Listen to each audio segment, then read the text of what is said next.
കൃഷ്ണ ഗുരുവായൂരപ്പ ശരണം. ഗുരുവായൂരപ്പൻ്റെ ഉച്ചപൂജ കഴിഞ്ഞു, നട തുറന്നു. കളഭാലങ്കാരമൊക്കെ കഴിഞ്ഞ് നട തുറന്നു കേട്ടോ.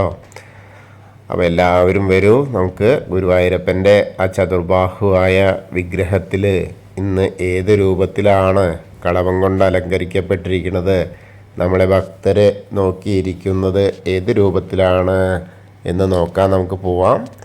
നമുക്ക് ആദ്യം തന്നെ കിഴക്കേ നടയിലുള്ള ഗണപതിനെ ഒന്ന് പോയി കണ്ട് അവിടുന്ന് അനുഗ്രഹമൊക്കെ വാങ്ങിയിട്ട് വരാം. അവിടെ ആകുമ്പോൾ തിരക്കൊന്നുമില്ല, വളരെ സമാധാനമായിട്ട് ഒന്ന് ദർശനമൊക്കെ ആയിട്ട് നമുക്ക് അവിടുന്ന് ഇങ്ങനെ വിഘ്നങ്ങളൊക്കെ അകറ്റിത്തരാൻ വേണ്ടി പ്രാർത്ഥിച്ച് നേരെ ആ ഗോപുരവാതിൽ കിടന്ന് പോരാം. ഇന്നിപ്പോൾ ചൊവ്വാഴ്ചയാണ്, അധികം തിരക്കൊന്നുമില്ല. ഇന്നും ഇന്നലെയൊക്കെ ആയിട്ട് തിരക്ക് കുറവ് തന്നെയാണ്. ഇന്ന് തീരെ ഇല്ല എന്ന് പറയാം. അങ്ങനെ തന്നെ എന്തായാലും ഇന്നിപ്പോൾ കലശം തുടങ്ങിയിട്ട് ഇപ്പോൾ 3-ാമത്തെ ദിവസമായി. ഇന്ന് പറയുകയാണെങ്കിൽ ശരിക്കും നമ്മൾ വടക്കേ നടയിലൂടെയാണ് ഇന്നത്തെ അകത്തേക്കുള്ള പ്രവേശനവും പുറത്തേക്കുള്ള പ്രവേശനമൊക്കെ. എന്തായാലും നമ്മൾ സാധാരണ കാണുന്ന പോലെ തന്നെ ആ ഗുരുവായൂരപ്പനെ കാണാൻ വേണ്ടി പോവാം.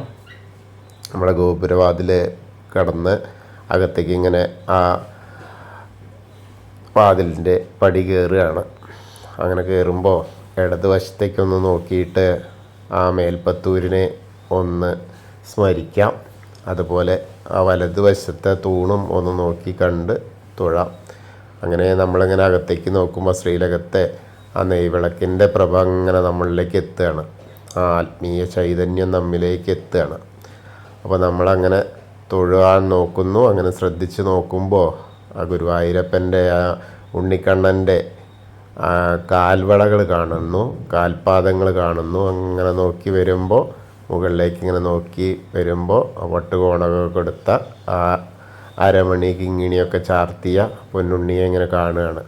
അങ്ങനെ നോക്കുമ്പോൾ മാറത്തേക്ക് ഇങ്ങനെ നോക്കി വന്നു. ഒരു വലിയ എന്ന് പറയാ, ഒരു കുഞ്ഞു കുമ്പ ഒക്കെയാണ് കാണാനുള്ളത്.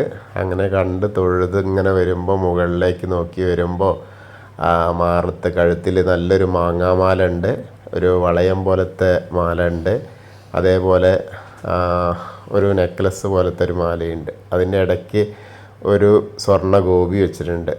കൈവളകൾ ചാർത്തിയിട്ടുണ്ട്, തോൾവളകളുണ്ട്. കൈവളകളും തോൾവളകളും ഒക്കെ അണിഞ്ഞ് വളരെ സുന്ദരനായിട്ടുള്ളൊരു പൊന്നുണ്ണി കണ്ണനാട്ടോ നിൽക്കുന്നതേ. അതുമാത്രമല്ല, ഇടത്തെ കയ്യിലേ ഒരു കുടത്തിൽ വെണ്ണ അങ്ങനെ പിടിച്ചിട്ടുണ്ട്. വലത്തെ കയ്യിലോ വെണ്ണ എടുത്ത് ഉരുളയുണ്ട്. ആ വെണ്ണ ഉരുളയുണ്ട്. ആരൊക്കെ വേണ്ടിച്ചാൽ തരാം, സ്വയം കഴിക്കും ചെയ്യാം. ഏത് ഭക്തരാക്കാണ് ആവശ്യമുള്ളത് അവർക്ക് ഞാൻ വെണ്ണ തരാം എന്നാണ് പറയുന്നത്. അപ്പോൾ കൈ നിറയെ വെണ്ണ തരാം എന്ന് പറയുന്ന പാട്ടിൻ്റെ അതുപോലെ തന്നെ ഇന്നിപ്പോൾ കൈ നിറയെ വെണ്ണയിട്ടാണ് നമ്മളെ കാത്തിരിക്കുന്നത് നമ്മുടെ പൊന്നു ഗുരുവായൂരപ്പൻ, പൊന്നുണ്ണിക്കണ്ണൻ. അങ്ങനെ നോക്കി നോക്കി വരുമ്പോൾ വെണ്ണക്കുടമൊക്കെ നിറച്ച് തുളുമ്പുകയാണ്. എന്തായാലും ഇപ്പോൾ ഇടയ്ക്കിടയ്ക്ക് കാണാം വെണ്ണക്കുടമൊക്കെ പിടിച്ച് നിൽക്കുന്നതാണ്.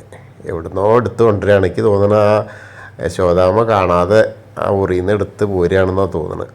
എന്തായാലും നല്ല രസമായിട്ടാണ്. ആ ചെറി കണ്ടാൽ മതി, ആ വെണ്ണ കിട്ടിയ ആ ഒരു സന്തോഷമാണ്. അങ്ങനെ നോക്കുമ്പോൾ മുഖത്തേക്ക് നോക്കുമ്പോൾ ആ പുഞ്ചിരി ഇങ്ങനെ കാണുന്നു. അതേപോലെ പീലിത്തിരിമുടി കെട്ടിയിട്ടുണ്ട്, നല്ല കളഭം കൊണ്ടുള്ള ആ പീലി കാണാനുണ്ട്. അതേപോലെ കൈവളകൾ കാണാനുണ്ട്.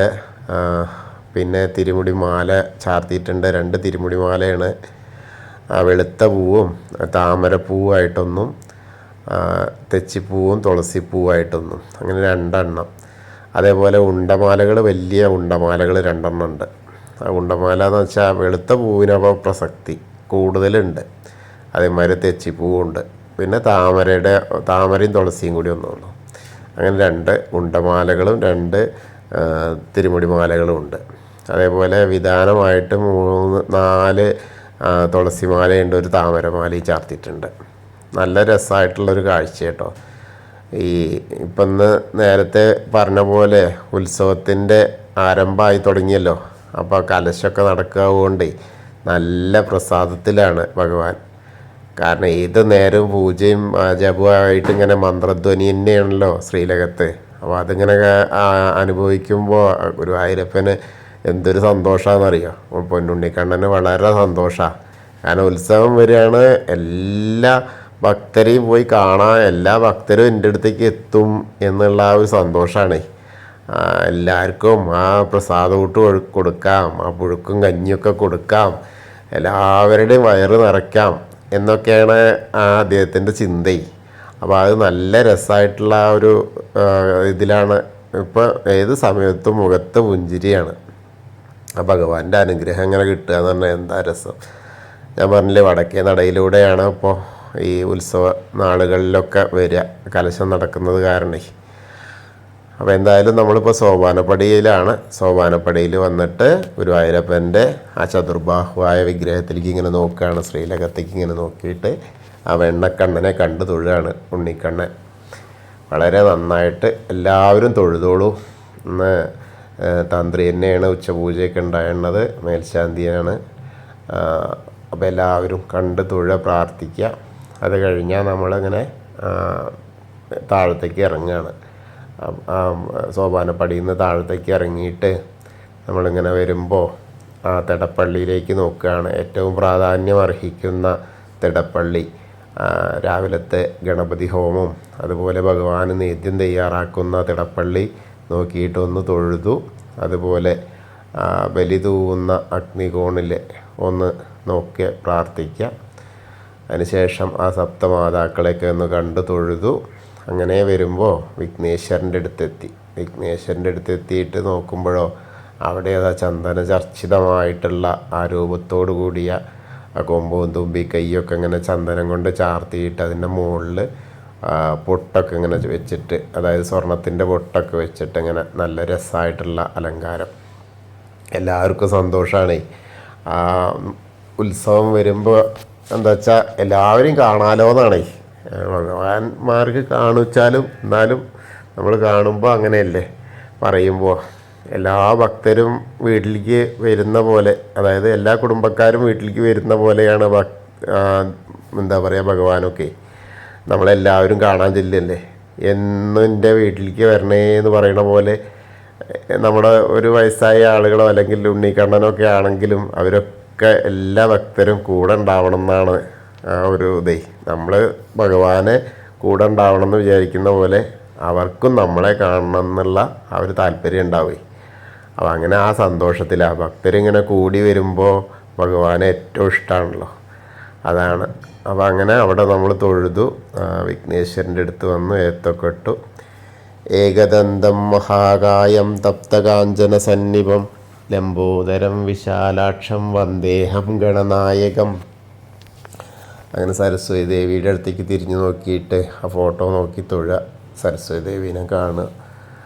അവിടെ ഉണ്ട് ആ വെളുത്ത പൂവും തുളസിപ്പൂവായിട്ടുള്ള ഒരു മാലയാണെന്ന് ഉള്ളത്. സരസ്വതി നമസ്തുഭ്യം വരദേ കാമരൂപിണി വിദ്യാരംഭം കരിഷ്യാമി സിദ്ധിർഭവതു മേ സദാ. അങ്ങനെ അവിടെയൊക്കെ തൊഴുത് ഇങ്ങനെ വരുമ്പോൾ ചെറിയ ഗണപതിനെയൊക്കെ ഒന്ന് കണ്ടു തൊഴുതു. മത്സ്യം, കൂർമ്മം, വരാഹം, നരസിംഹം വരെയുള്ള രൂപങ്ങൾ നമ്മൾ ആ സൈഡിൽ കൂടെ അങ്ങനെ വന്ന് കണ്ടു. അങ്ങനെ വന്നിരുന്ന് നോക്കുമ്പോൾ ആ മേൽശാന്തിയുടെ അവിടെ വന്ന ആ പ്രസാദം, അർച്ചന പ്രസാദമൊക്കെ വാങ്ങാം. അതൊക്കെ വാങ്ങി അതിനുശേഷം ആ വാമനമൂർത്തിയെ കാണാം, ആ ഗജേന്ദ്രമോക്ഷം കാണാം. അതേപോലെ ആ ഗരുഡൻ്റെ പുറത്തിരിക്കുന്ന മഹാവിഷ്ണുവിനെ കാണാം. അതിനുശേഷം അനന്തശായിയായ അനന്തപത്മനാഭനെ കണ്ടു തൊഴാം. അവിടെ നിറയെ പൂക്കളിങ്ങനെ മാല കെട്ടിയിട്ടുണ്ട്, മുകളിൽ നിറയെ പൂക്കളാണ്. അവിടെ വന്ന് കണ്ടു തൊഴുത് ഇനി നമ്മൾ ശ്രീകോവിലിൻ്റെ പുറകുവശത്തായിട്ട് ഒന്ന് സാഷ്ടാംഗം നമസ്കരിക്കുക. അങ്ങനെ നമസ്കരിച്ച സ്ത്രീകളൊക്കെ മുട്ടുകുത്തിയിട്ട് പ്രാർത്ഥിച്ചാൽ മതി. അങ്ങനെ തൊഴുത് വരിക. അങ്ങനെ വരുമ്പോൾ നമ്മൾ നേരെ ബാക്കിയുള്ള ദശാവതാര വിഗ്രഹങ്ങളൊക്കെ കണ്ട് തൊഴുത് രാമനെയും 3 രാമന്മാരും ഉണ്ട്. ബാക്കി കൽക്കി, ജനാർദ്ദനും ഒക്കെ. ആ കൃഷ്ണൻ്റെ അടുത്ത് വീണ്ടും വരുമ്പോൾ ചെറിയ തുളസിമാല ഉണ്ട്, ആരോ ചാർത്തിയിട്ടുണ്ട്. അതിനുശേഷം മുരുകനെ കണ്ടു തൊഴാം. അങ്ങനെ വരുമ്പോൾ ഹനുമാൻ സ്വാമിയുടെ അടുത്തേക്ക് വരിക. ഹനുമാൻ സ്വാമിയുടെ അടുത്ത് വന്നാലോ ഇന്നൊരു വെറ്റിലമാലയൊക്കെ കാണാനുണ്ട്. അപ്പോൾ അത് കുങ്കുമൊക്കെ ഉണ്ട്. അപ്പോൾ ഹനുമാൻ സ്വാമിയെ കണ്ട് തൊഴാം.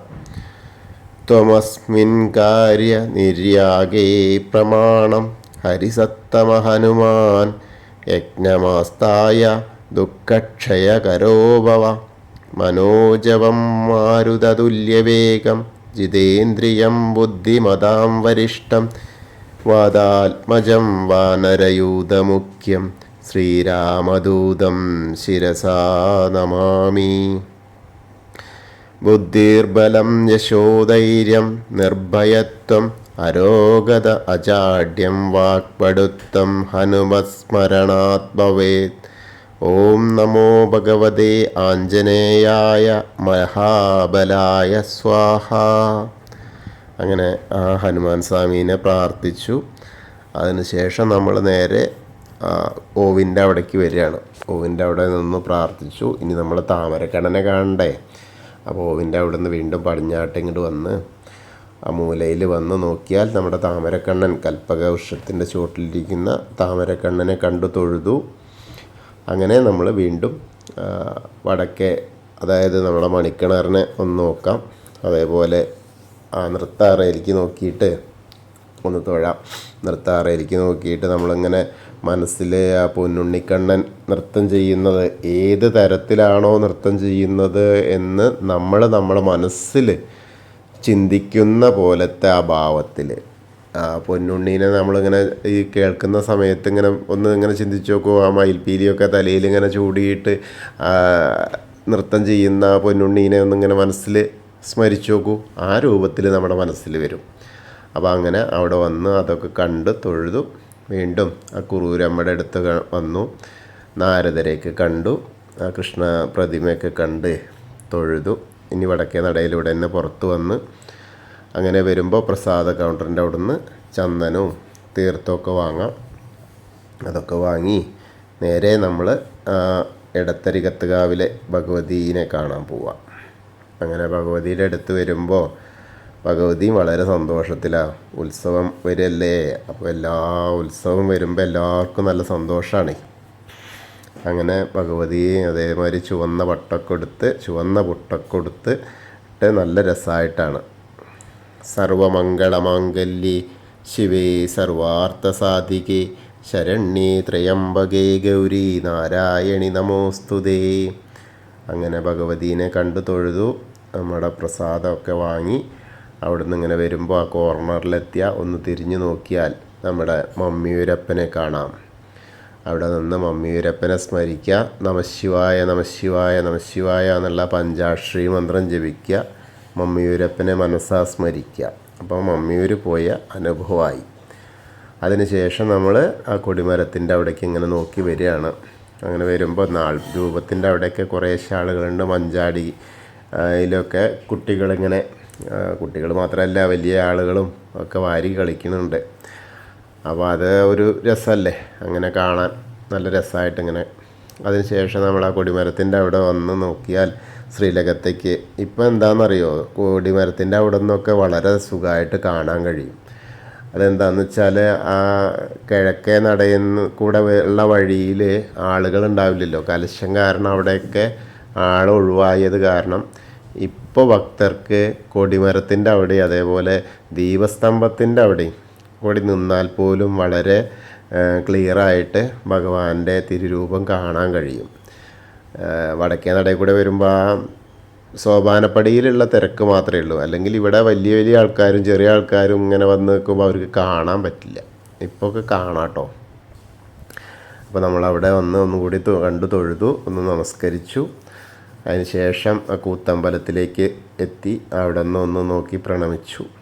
അതിനുശേഷം അയ്യപ്പസ്വാമിയുടെ അടുത്ത് വരികയാണ്. അയ്യപ്പസ്വാമിയുടെ അടുത്ത് വരുമ്പോഴോ കറുത്ത മുണ്ടൊക്കെ എടുത്ത് അയ്യപ്പസ്വാമി ഇങ്ങനെ വെളുത്തതും കറുത്തതുമായ മുണ്ടൊക്കെ എടുത്ത് മാലയൊക്കെ ഇട്ട് ഗോളകയൊക്കെ ഇറക്കിയിട്ട് ഇങ്ങനെ ഉള്ള അയ്യപ്പസ്വാമിയുടെ ആ വിഗ്രഹമാണ് ഇന്നത്തെ നമുക്ക് കാണാൻ കഴിയുക. ഭൂതനാഥ സദാനന്ദ സർവഭൂതദയാപര രക്ഷ രക്ഷ മഹാബാഹോ ശാസ്തേ സ്തുഭ്യം നമോ നമ. അങ്ങനെ ആ അയ്യപ്പസ്വാമീനെയും കണ്ട് തൊഴുതു ഒന്ന് പ്രദക്ഷിണമായിട്ട് ആ പടിഞ്ഞാറേ നടയിലേക്ക് വരികയാണ്. അതിലൂടെയൊക്കെയാണ് ഇപ്പോൾ വഴി. നേരെ കൂത്തമ്പലത്തിൻ്റെ അതിലൂടെ ഇങ്ങനെ വന്നിട്ട് പടിഞ്ഞാറ് നടയിൽ കൂടെ വന്ന് പഴയ സീനിയർ സിറ്റിസൻ്റെ ആ വഴി കൂടെയാണ് ഇപ്പോൾ അകത്തേക്ക് ഉള്ള പ്രവേശനം. അപ്പോൾ അങ്ങനെ നമ്മൾ ആ കൊടിമരത്തിൻ്റെ, അതായത് ദീപസ്തംഭത്തിൻ്റെ മുകളിലേക്ക് നോക്കിയാൽ വേണുഗോപാല സ്വരൂപം കാണാം. ഒന്ന് പുറകു വശത്തേക്ക് ഇങ്ങനെ ഇറങ്ങി നിന്നിട്ട് നോക്കിയാൽ കൊടിമരത്തിൻ്റെ മുകളിലെ ആ വേണുഗോപാല സ്വരൂപം കാണാം. എല്ലാവരും കണ്ട് തൊഴുതോളൂ.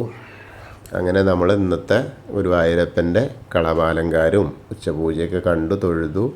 എന്നെ ശ്രവിക്കുന്നത് ഏത് സമയത്താണോ ആ സമയത്ത് നമ്മൾ ഗുരുവായൂരപ്പൻ്റെ സോപാനപ്പടിയിൽ നിന്നിട്ടാണ് കാണുന്നത് എന്ന് മനസ്സുകൊണ്ട് അങ്ങോട്ട് പ്രാർത്ഥിക്കുക. അപ്പോൾ ആ ഗുരുവായൂരപ്പൻ്റെ അനുഗ്രഹം ലഭിക്കും. ഹരേ കൃഷ്ണ. കൃഷ്ണായ വാസുദേവായ ഹരയേ പരമാത്മനെ പ്രണതക്ലേശനാശായ ഗോവിന്ദായ നമോ നമഃ.